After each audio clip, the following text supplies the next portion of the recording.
Hi everybody, it's me, Colleen Pearl, the Cool Crone, and welcome back to my channel. Today we're going to be doing PoliTarology with an emphasis on astrology. So if you have astrological questions about politics, certainly, but you can ask just any astrological question. Please just put it into the chat in all caps, and Sherry will pop it up for me. I am going to focus on just kind of general information about the full and new moons for August, and then the eclipses, which are the full and new moons in September. And for those in September, I'm really going to hone in on DJT. He's the one I'm really going to look at. So first things first, I'm going to bring up, let me make sure I know which one it has the chart on it. I'm going to bring up, is this one it?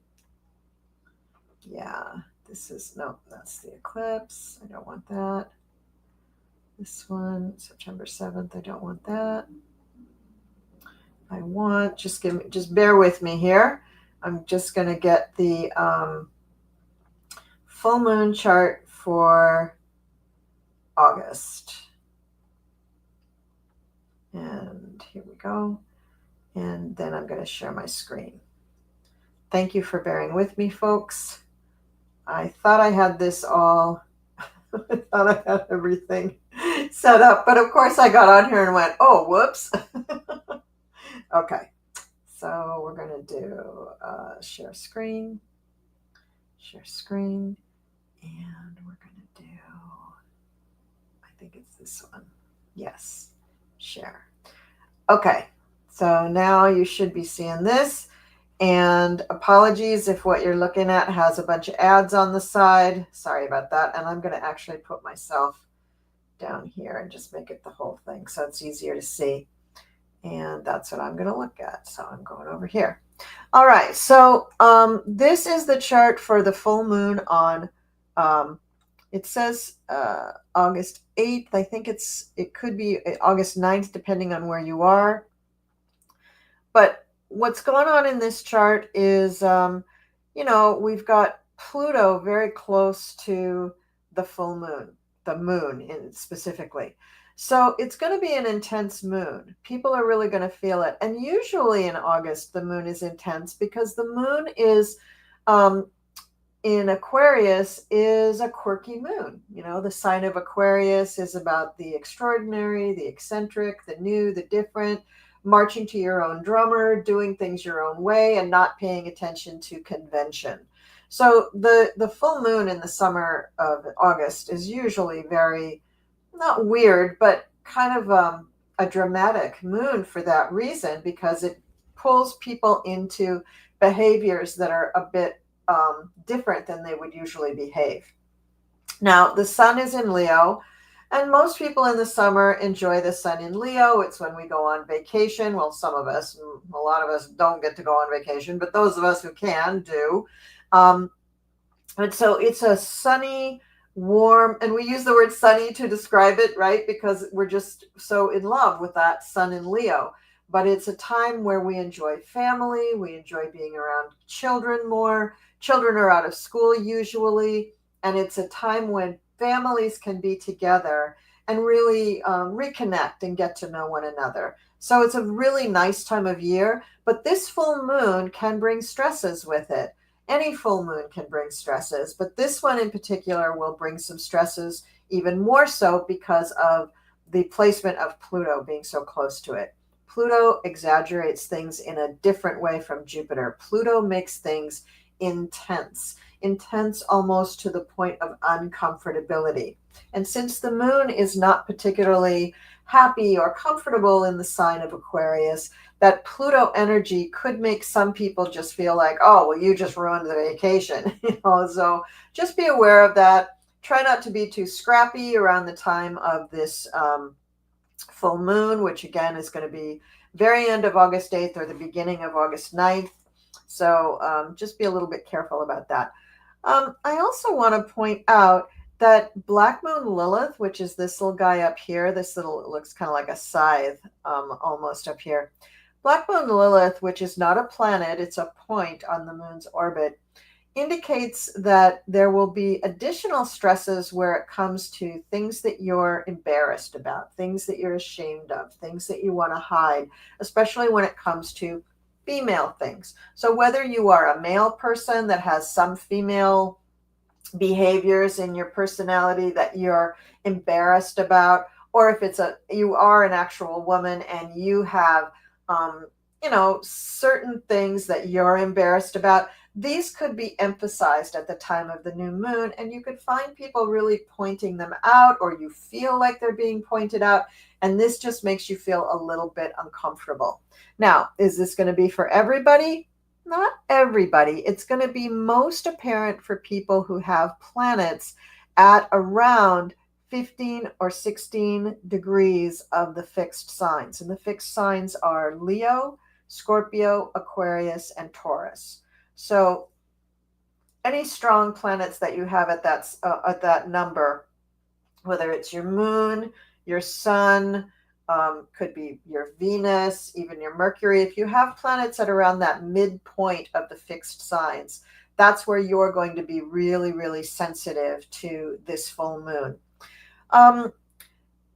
Even Taurus is going to be affected by this. So that's mainly what I see going on with this full moon. We also have Saturn and Uranus, which are both in Aries right now. And I believe, are they already retrograde or getting? Yeah, Saturn and Neptune are both retrograde. Saturn will soon be moving back into Pisces, which will be kind of a wake up for some people. Anytime a slower moving planet changes signs, it's really a wake up in that area of your chart. Let's see, Neptune is kind of traveling with Saturn right now, and it's an unusual pairing. I don't want to get too much into it right now because it doesn't really make that big of an impact on the full moon. But we do have Mars in direct opposition to Saturn and Neptune at the time of this full moon. So there is aggression pertaining to the rules, to structure, to authority, but there's also aggression pertaining to the cover up of that, the creativity, people trying to begin new creative projects, or people who are just expressing themselves spiritually or emotionally or creatively, like imagination, dreams, intuition, things like that. But that Saturn is really trying to keep things controlled. So maybe only like it's okay in a certain place. And this would kind of go along with that Black Moon Lilith embarrassment and shame. Like if you're exhibiting some kind of creative talent, but the powers that be feel like it's inappropriate for that in that location, they might, it might raise a stink. It might make things uncomfortable for you. So that's the full moon that's happening around August 8th or 9th. And now I'm just going to leave the screen up, and I'm going to flip to the chart for the new moon in August. And to do that, I'm just going to go back to my moon list and go to, oops, that's not the moon list. Is this it? No.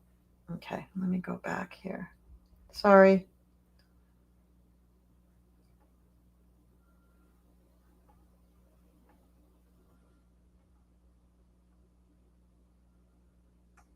Here we go, new moon.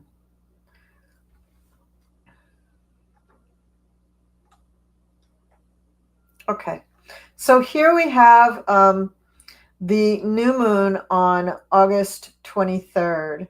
And this new moon is also has an opposition with Pluto, but this time it's with Venus, which is just getting ready to leave the sign of Cancer at the time of this new moon. New moons are times for beginnings of things. Full moons are a culmination of things. So on this new moon, you may find that you're ready to really start something new pertaining to your own beauty or looks, especially if you're female or if you have female traits that you want to really work on. This would be really a good time to start something new, a new, not necessarily a new routine, but a new way of presenting yourself. This might be a good time to do it. And you may feel overwhelmingly compelled to do this because Pluto, again, very intense, laser focused, ready to ditch the old and embrace the new, ready to break down the old structures. So let's talk about something kind of everyday and superficial, like the way you do your makeup. You may have discovered that, okay, the way I've been doing my makeup is really not good for my skin. Maybe it's damaging your skin, or maybe it's clogging your pores, or maybe it's just not flattering to you. Maybe the way that things lay on your skin really makes you look older or makes you look bad in some way. It's showing up scars or something. This Pluto opposite Venus could make you say, "Oh, I just realized that. Now I need to change that." And you look for something to change it, you change it, and you feel a million times better. So Pluto opposite Venus in Cancer would be a really good thing for that. Now, okay. Alrighty. So, yeah. So the way that this works, you may be thinking to yourself, as I just did, Mercury retrograde here. Oh my gosh, though, Venus is in Cancer and Pluto is in Aquarius, and those signs aren't opposite one another. That's true, they are not. But Venus is at the very end of Cancer and almost in Leo, which is the opposite sign to Aquarius.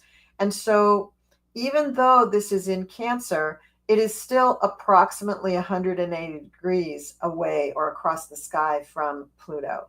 And 27 degrees of Cancer means that it's 4 degrees away, which is strong enough to bring in a opposition. Now, you will probably feel this getting stronger as Venus moves into Leo, which is going to be imminent in the next couple of weeks. So this cycle of digging out the old and bringing in something new will go on for about a week or so, maybe 2 weeks. And also depending on your chart. If you don't have anything that's really sensitive to the very end degrees of a cardinal sign and the very beginning degrees of a fixed sign, then this may just pass you by and you may not really feel it that much. Now, another feature of this new moon is Saturn and Neptune in Aries.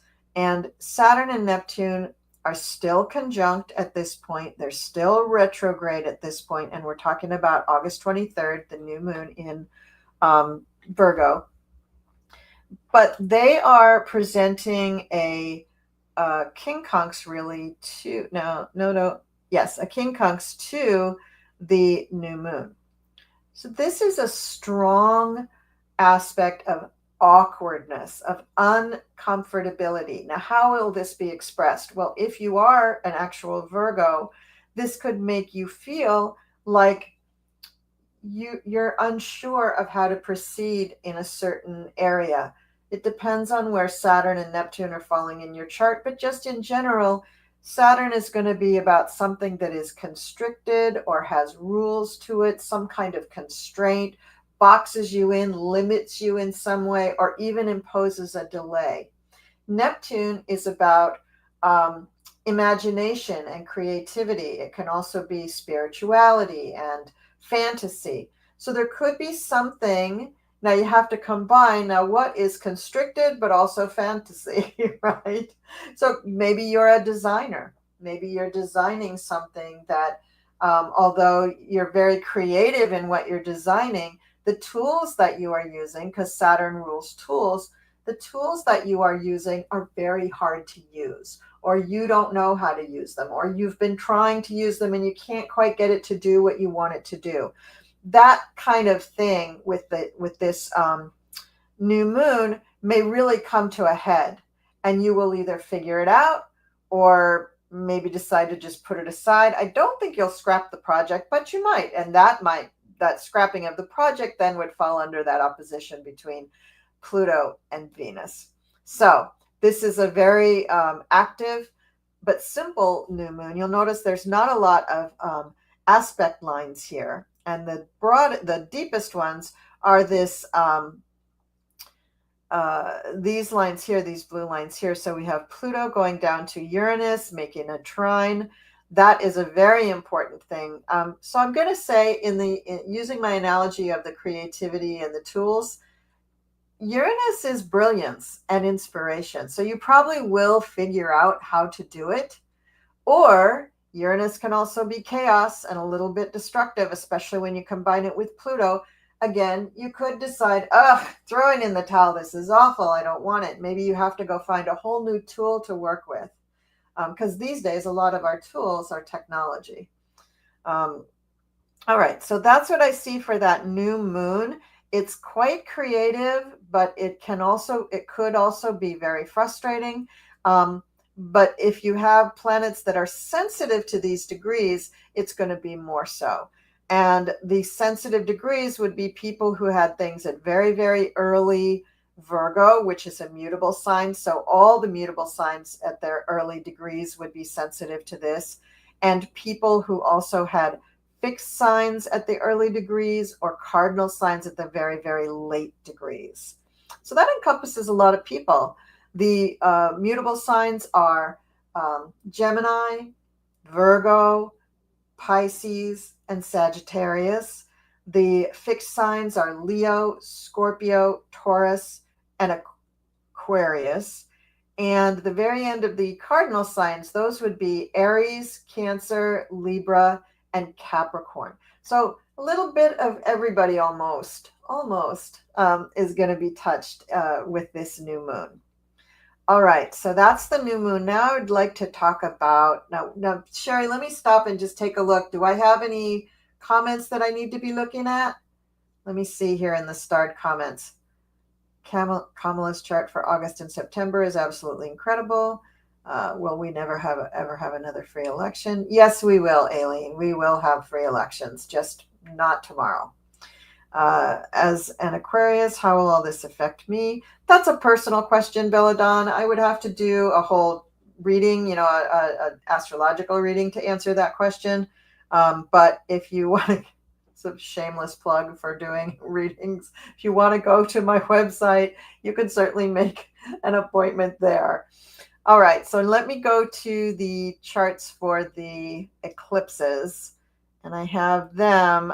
You know what? Before I do that, let me look at just the general charts for the eclipses, and then I'll look at Donald Trump.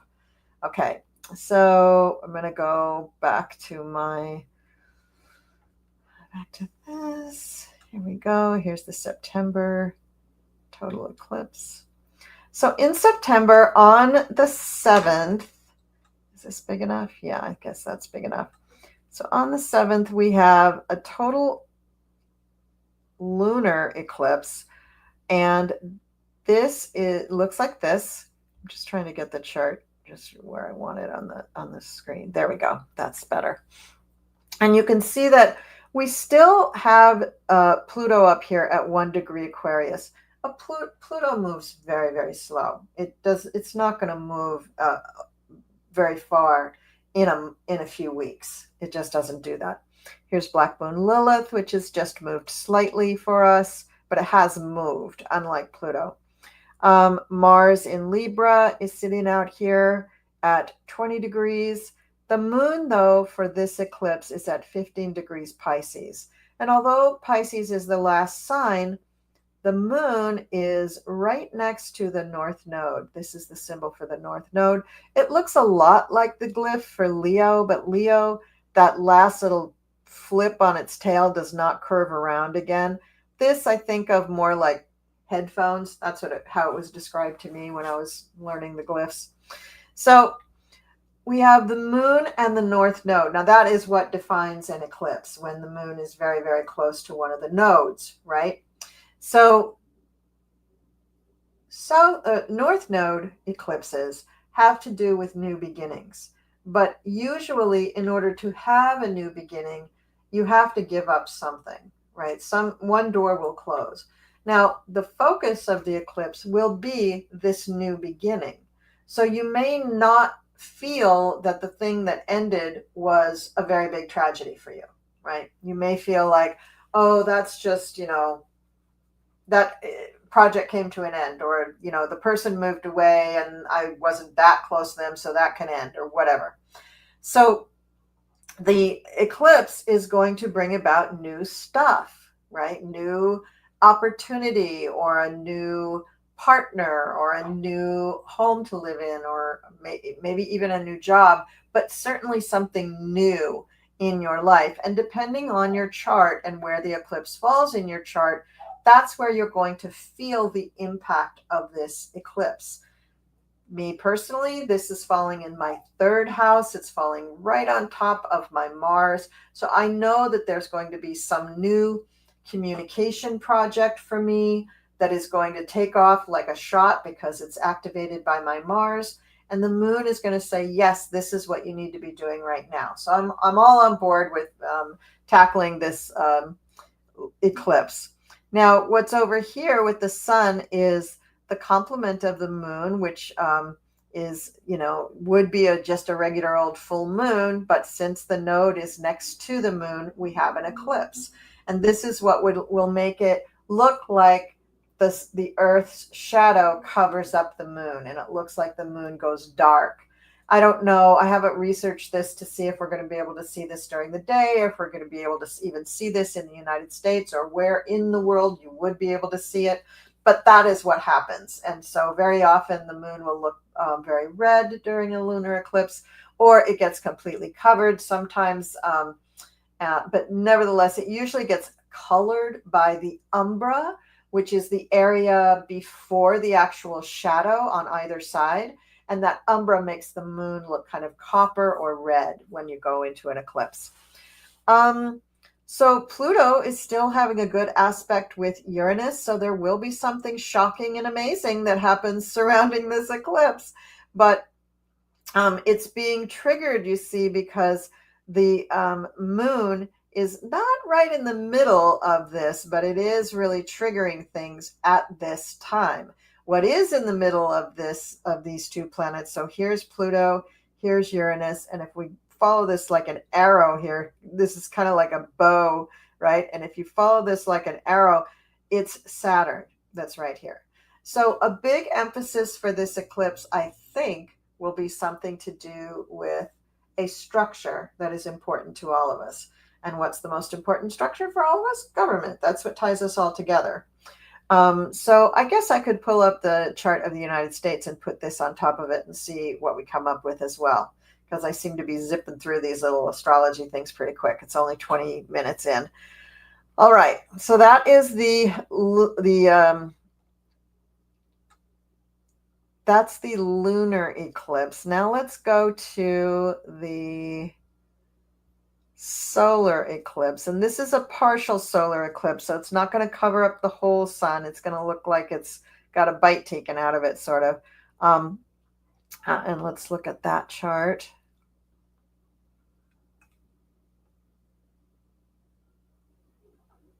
There we go. So for this chart, we have the sun and the moon together at 29 degrees or so. I don't know if this is for the right time of the eclipse, because I think this part, yeah, 29. It's 29 Virgo is when the actual eclipse is exact. And so people with the mutable signs at the very late degrees are going to feel this eclipse a great deal. And this is a south node eclipse. So this eclipse means that something big is going to end. So in this case, if this hits your chart and you're sensitive to those final degrees of a mutable sign, and again, the mutable signs are Virgo, Pisces, Gemini, and Sagittarius. So if you have anything in those signs at the late degrees, like from 25 degrees on, this eclipse is going to hit you hard and something's going to end. Now, it could be something you want to end. It could be the end of an illness. It could be, moving out of a house that you really want to get away from. It could be the ending of a relationship. Could be the ending of a job. But nevertheless, because it's associated with the south node, and this one looks like the earphones upside down, then it means that it's going to be an ending.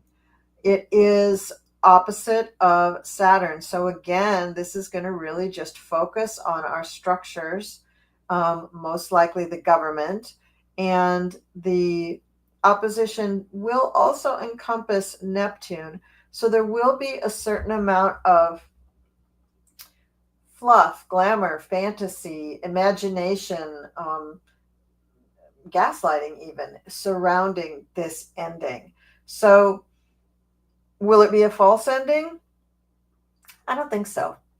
But will it be an ending that we're not told about, or that is secreted from us, or that is hidden, outright hidden from us, and we don't find out till much later? Could be. Very well could be.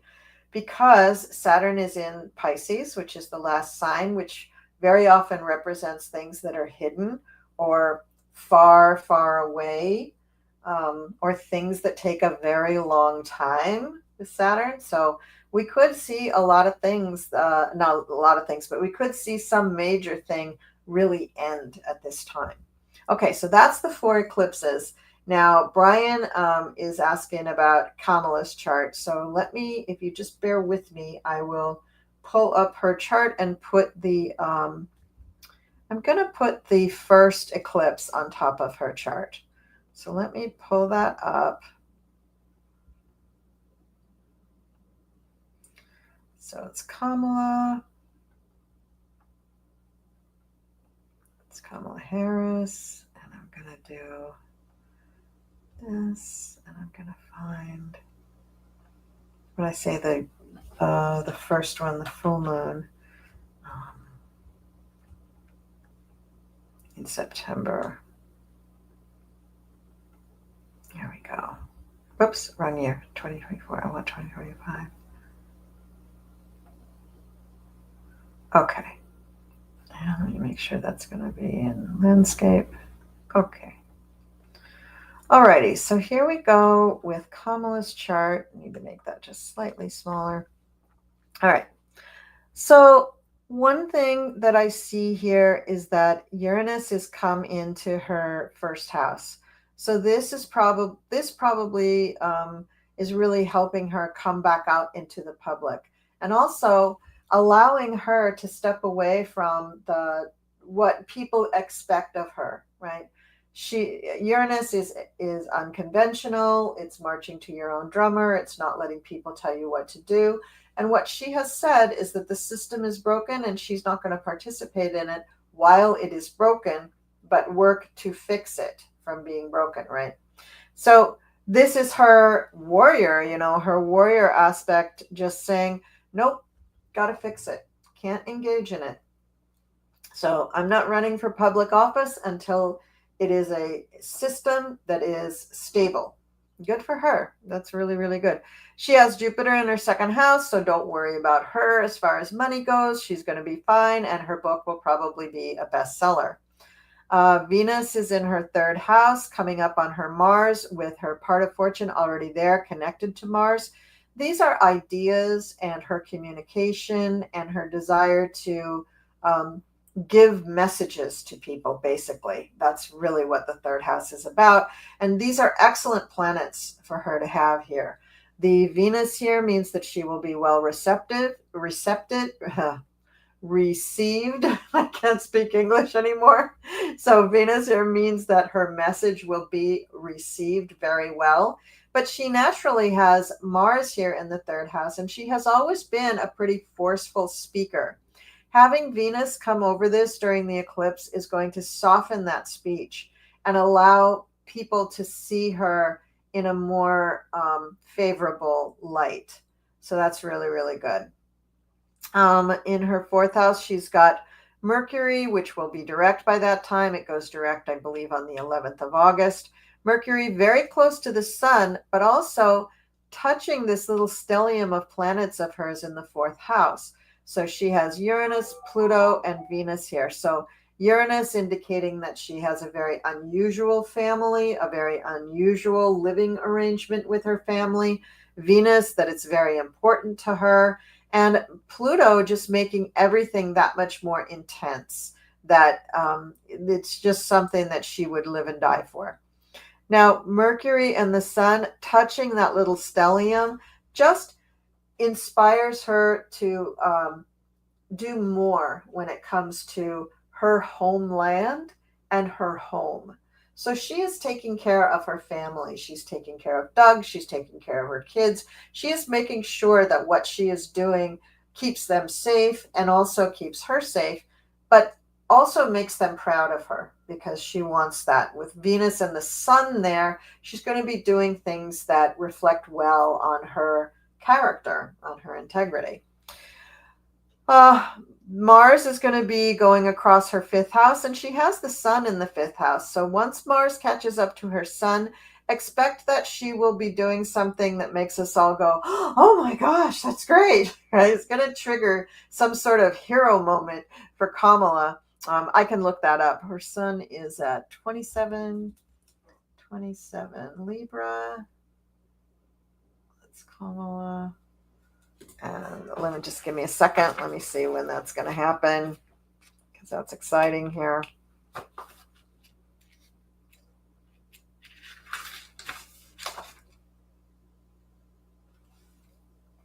Oh yeah, a few weeks after. Right, actually, right by the time of the second eclipse, she'll be there.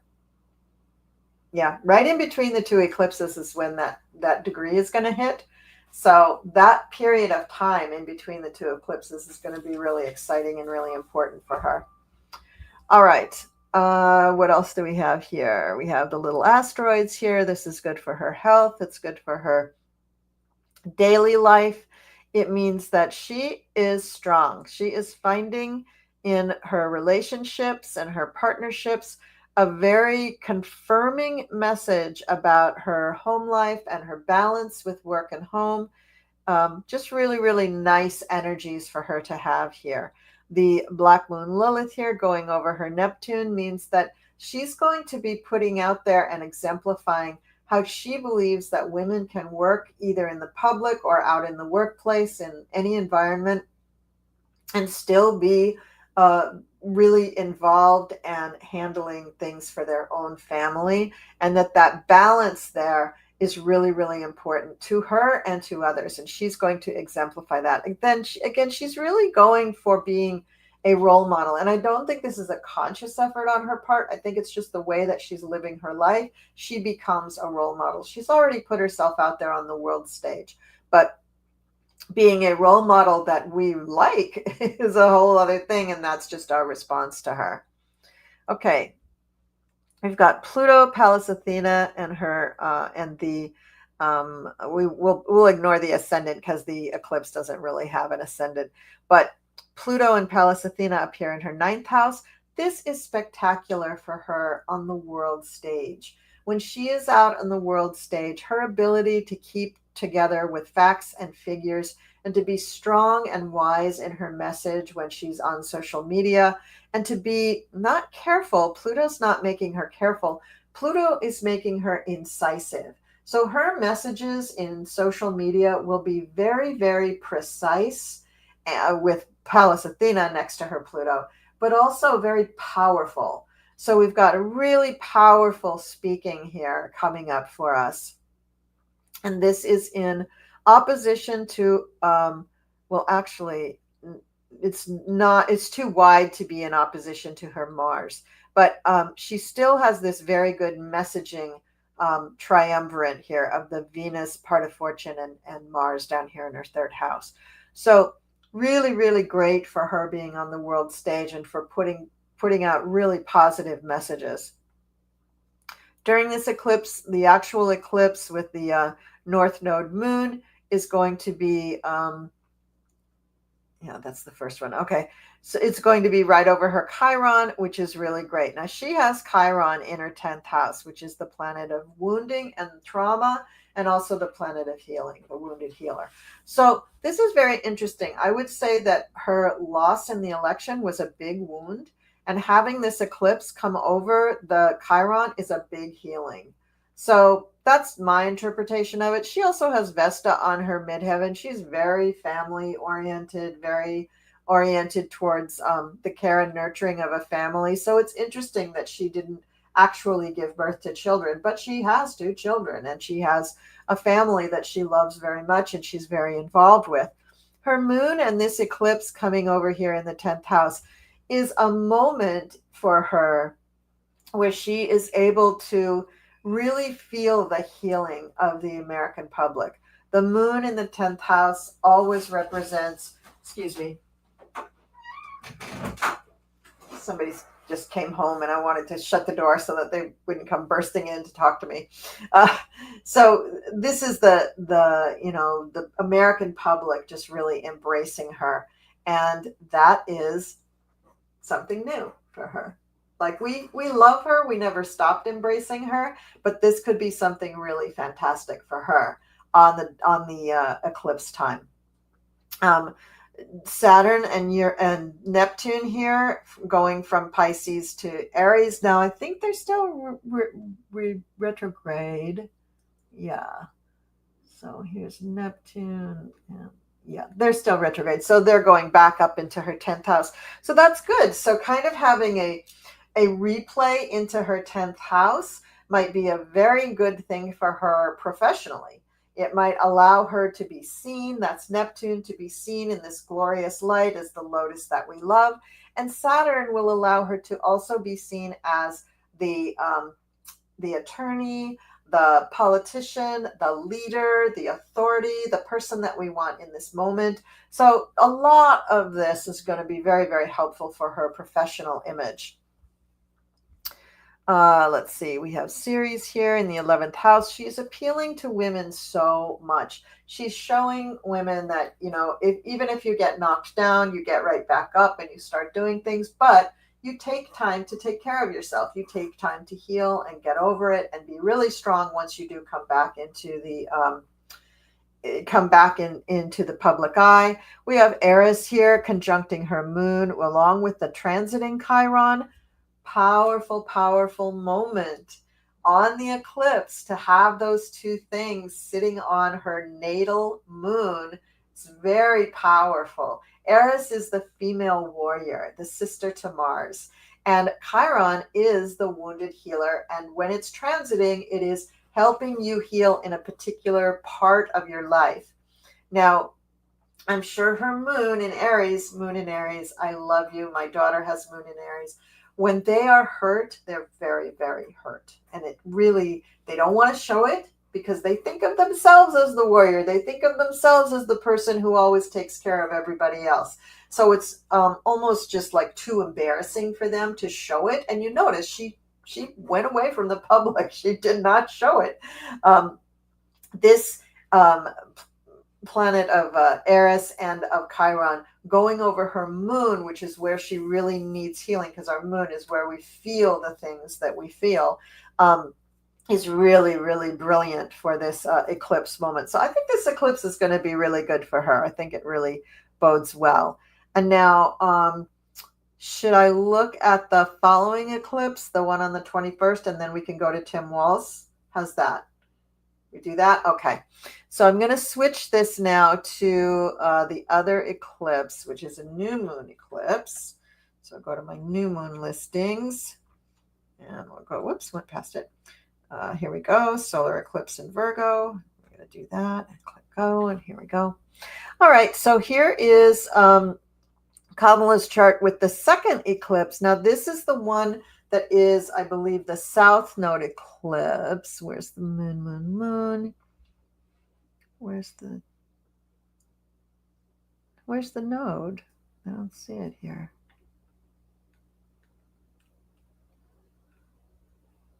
Oh, it's up here. Okay, yeah. Yeah, it is a South Node eclipse because they're only showing the North Node, and the South Node would be the opposite, and it would be down here. So it's definitely a South Node eclipse. So this is an ending of something here for anyone who's experiencing this eclipse. And let's just see if her planets really line up with this. So the eclipse is really happening at 29 degrees of Virgo. So here is 29 degrees of Virgo down here, and there's the node up above. And what we have here is her 6th not her sixth house, her fourth house. It's going through her fourth house, and it's just past all of these wonderful planets for her domestic situation. But it's going into her fifth house, which is her house for children, games of chance, sport, games of speculation. Now, politics is the biggest game of speculation I think you can play. So I think this is going to be for her letting go of what was going to be going on politically and really embracing this fight, because she's got Mars going through that house too, really embracing the fight and the idea that she can approach this in this very different way, not by saying, well, I'm going to run against you, Donald Trump, and I'm going to see that you're primaried or whatever. She's not going to make threats like that. And she's not even going to oppose him politically, because politically, really, technically, he's a non-entity, right? He's an illegitimate. He's a criminal. He really shouldn't even be in there. So what she's approaching is the system. The system is broken. We need to fix it. That's where I'm going to go. She still has Uranus in her first house, so she's still got that brilliance going on for her. And what we have up in the top in her 10th house is Saturn, which is still retrograde, but it's in her 10th house. So she still has this activity of Saturn, the authority, the constraint. You're going to see her be very dignified and have a lot of restraint in her public presentations, but she also still has Pallas Athena and Pluto up here in the 9th house. Pallas Athena, wisdom.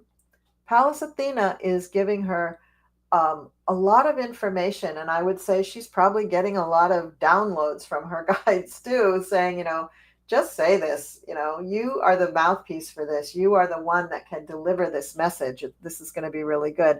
And she has Pluto there as well, which is really, really powerful and lot of power. Now, Mars is by now sitting just about on her sun, giving her energy and confidence and the feeling like she can go forward with this stuff. And that's still in her 5th house for children and games of chance, politics, things like that, speculation, love affairs, things like that. Now, I'm not saying she's going off and having a love affair. I'm just saying that, maybe her love affair is still with the American people. As Mars is going to be going into her 6th house, we're going to see her enter a phase of really knuckling down and really taking this to a different level. For one thing, being more active and more public in her fight. Right now, her fight is dependent upon being given a mouthpiece. She writes a book, that puts her message out there. She goes on television, that interview gives her a mouthpiece. But the kinds of actions that we're going to see from her, I think, have much more to do with the legal challenges that are abounding for and against our current so-called president, and the election so-called interference, and the other suits that had been brought against the so-called president. So I think we will see her much more active in that arena, mainly because her house of work, her 6th house, is ruled by Scorpio. And that Pluto up there in the 11th house is also a ruler of Scorpio, but Mars would be the ruler there, and Mars is going into that house. So she's going to be really activated to do things that are really good and aggressive against the so-called president. I think it's going to give her the gumption, really, to go for it and to start really throwing things back. So I think that's really, really great. Again, we have these little asteroids and Black Moon Lilith here, just giving her energy, giving her female, giving her the ability to voice her female anger, and also giving her husband the ability to support her in a very meaningful way, and her family also supporting her. And these are all moving up into her 7th house, where they will be really supporting her more and more and more, and allowing her the freedom to go out more and more into the American public and make a difference and take action. That's what I really see her doing, is taking action. So that's what I see for Kamala. And again, don't worry about the book. It's gonna be a bestseller. She's gonna make tons of money off of it. She's not gonna have to worry about a job. She's just gonna be able to focus on doing the right thing for the American people and our government, which I just find exhilarating. Okay, so now let's take a look at Tim Walz. And I guess I'll just start with this eclipse. I already have this one up here. Let me just find Tim Walz.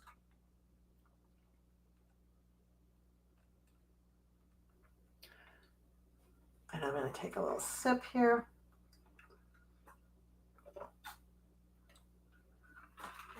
Okay. So Tim Walz, wow, look at all that.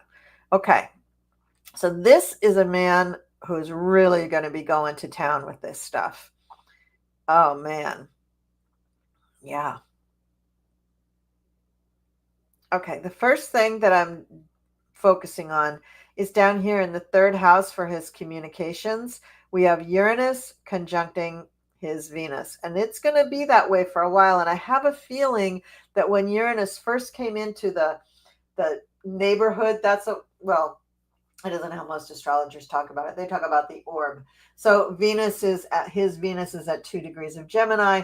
So probably even when Uranus was just barely going into Gemini, that's when we started to see him really come out, even though Kamala hadn't, and doing these things. If you recall, a few months ago, there was all sorts of, this is when Bernie and AOC started up their tour and started going around. I can't even remember the tour, but it was really cool. And they had huge crowds for that.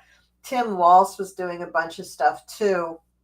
And I think it was that Uranus influence on his Venus. His Venus in the third house, that's the house of children, early childhood education. And we've heard him speak many times that he really is proud of, getting lunches for kids and doing things so that kids can go to school and not feel bullied or like they're not good enough or whatever. And so his Venus there is really his heart on his sleeve about kids. And his son, of course, makes him feel like he really has to stand up for the underdog. Now, Uranus being there would give him a lot of inspiration to really go just double down on all of that energy and really put it out there. Now, Uranus is going to be there for 7 years, so I hope he eats his Wheaties because he's going to be doing this a lot for 7 years. And then we have Jupiter in the fourth house. So he has a lot of stuff at home that he has had to manage, but he's been able to do it. He's had a lot of luck with that. He's had a lot of approval and a lot of support in terms of his own home life. And that could be in his home state, which is his homeland. And the North Node is there as well. Well, it's his mission to do this. Whether he wanted to do this or not, this is what he was going to do. He has Venus transiting his sixth house. So in his natal chart, he has his natal Uranus and natal Pluto in his sixth house.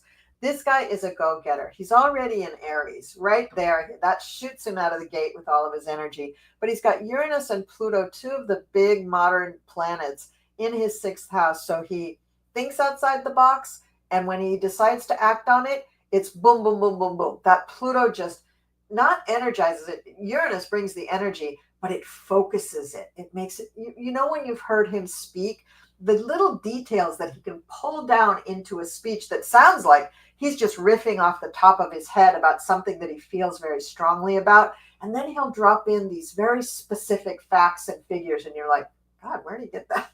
If somebody wrote this speech for him, they were really good and he's delivering it really well. Like it's just off the top of his head. He has a gift with that.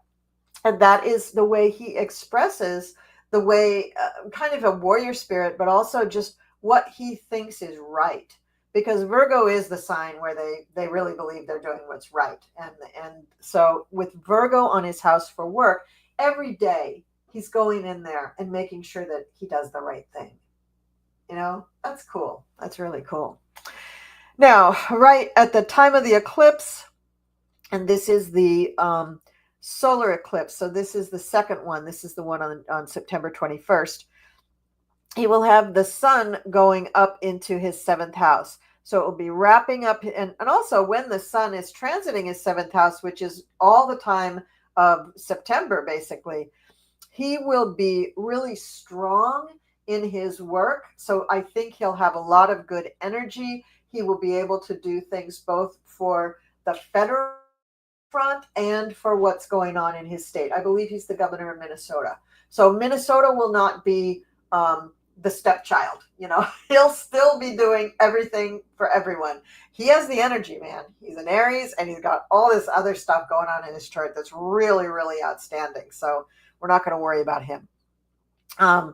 Let's see. So he's got all these other planets happening in Libra, which has to do with all the relationships that he has. So he's rekindling these relationships. He's calling on these relationships. He's really using his relationships to get business done, which is really, really good for him. That's what people should be doing in politics, not just greasing the palm, not just, you scratch my back, I'll scratch yours, but really, what can we do for each other? So it's a little bit different, right? And that's what he's really doing. He's got just wonderful stuff going on here with his sun. He's got Eris in there, which is going also over Jupiter. He's got the part of fortune in there, making him very lucky, very protected. He's got Chiron coming up on his Jupiter. So he's health-wise, he's doing very, very well.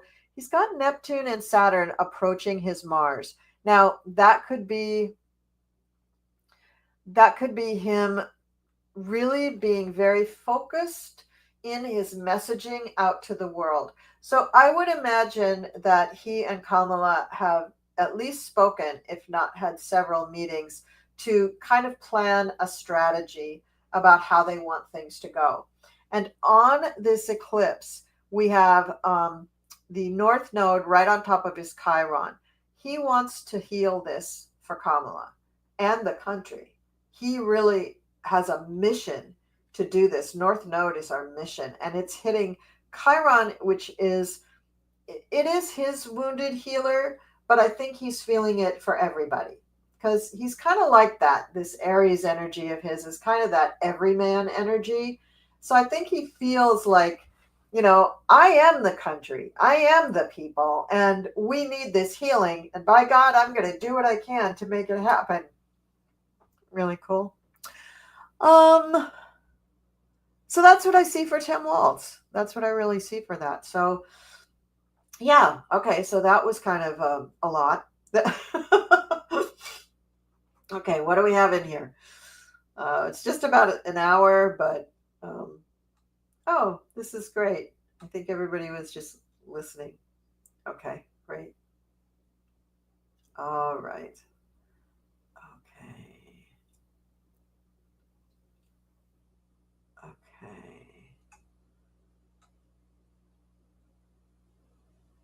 Oh, you can't see. Oh, that was back a ways. That was right. You can't see.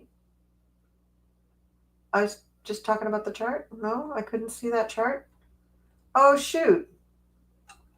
Okay, well, I gave you the message of what was going on. I'm sorry it didn't switch to the other oh shoot, it didn't switch to that tab. Well, better late than never. Here's the one of Tim, and I just went around to the planets on the outer circle and talked about how they related to these planets. I'm so sorry. I thought that you guys could see what was going on. I didn't realize I shared that way. This was okay. All right. Well, it's too late now. I'm so sorry, everybody. But at least you got the verbal. At least you got the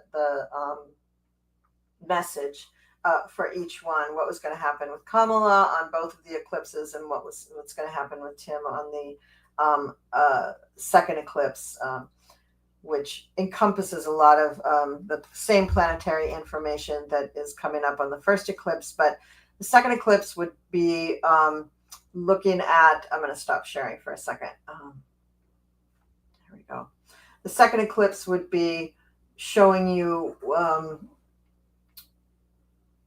what is the ending of something, and the first eclipse is going to be showing you what is the beginning of something. I think I have that right. Yes, the solar eclipse was the south node ending, and the first eclipse, the lunar eclipse, was a north node beginning. So I apologize. My sharing was bad. But at least you heard the verbal. Oh, now I'm embarrassed. Now I'm worried. All right. Okay. So, let's see. Send those. Did you see all? Aaron Calzada says, "Did you see all those reports that Kamala actually won?" I've been seeing them all along. Yeah, I've been seeing them all along because there's been people all along who have been reporting that. But I think the latest reports that are coming out about the election are getting so detailed about what actually happened, how things were actually changed, how the votes were actually changed. I think that's really, really important for that to come out. And I do think that that's going to be really, really important for ultimately making this all kind of the Trump house of cards just come tumbling down. I think it's really, really going to be important. And I think it is going to help other countries who have had the same type of interference on their elections. I think it's going to help them to call on the carpet. Probably Musk. Maybe Dumpy was involved with Musk in this. I don't know, but I think that those countries are also going to be able to benefit from our, cracking open the can and exposing it all and bringing it all out to the public.